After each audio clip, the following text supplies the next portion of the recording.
Bigirwa Moses, Pastor Andrew Muwanguzi, bano bombi be Busoga.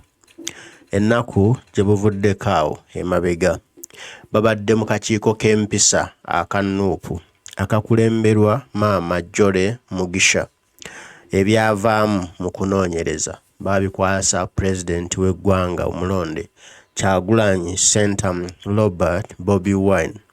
Era ebyava mu alipoota eyo baatuula abakulembeze abakulu mu Nuupu ne babyogerako ne babiteesaako ne basalawo ki ekirina okukolebwa mu bakulembeze b'e Busoga abaali bafuuse kagiiko nattabula, abaali bafuuse kimpenke enkubire, abaali bafuuse nze nkiza nze nnina amaanyi, nze nawanika ekipande Bobi Wine for President mu kisaawe Namboole, gwe Pastor Muwanguzi gwani alinnya ku nze alaga amaanyi mbuggwe ansinze amaanyi, ko ne Pastor Muwanguzi kati gwe gwani alaga amaanyi andaga nti onsinze amaanyi.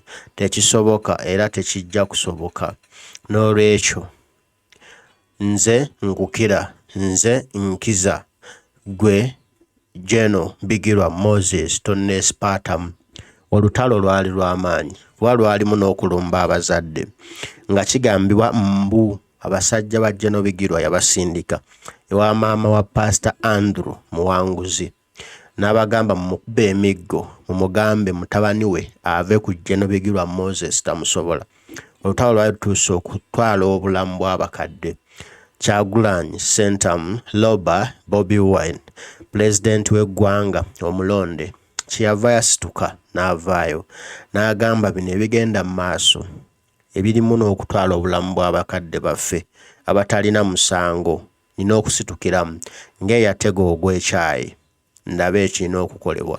Bw'atyo bwe kuteekawo akakiiko aka Maama Jole Mugisha n'ayimiriza abakulembeze b'e Busoga bonna n'abagamba tobaamu n'omu addamu okukola omulimu gwa Nuupu oba okwambala enkofiira ya Nuupu oba okwefaanaanyiriza Nuupu people power. Mukole byammwe, Nuupu mugyesonyiwe, tusooke tumanye ekituufu ekigenda mu maaso, bwe binaggwa tulabe ekinaddako.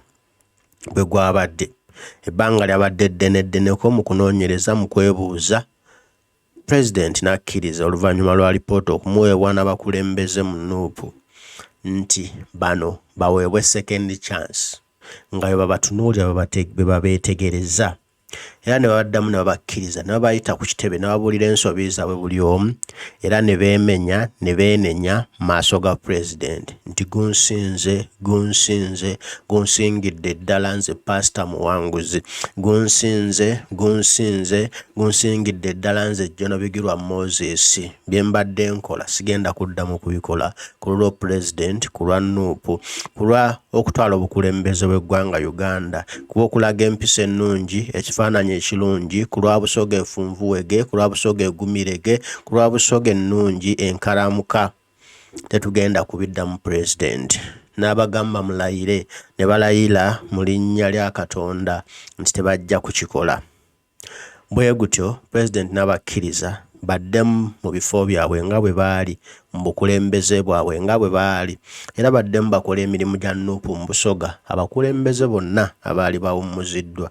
Nti naye ekisooka balina okulaga akabonero ak'okwagala, ak'okwagaliza, ak'obumu nga Nuupu e Busoga, kye kijja okutuyamba okuwangula Busoga n'okubanga Nuupu yeevuga e Busoga. Okuggyawo enjawukana tekina kyekiyamba okusinga okuteekawo enjawukana, okwawulayawula mu bawagizi.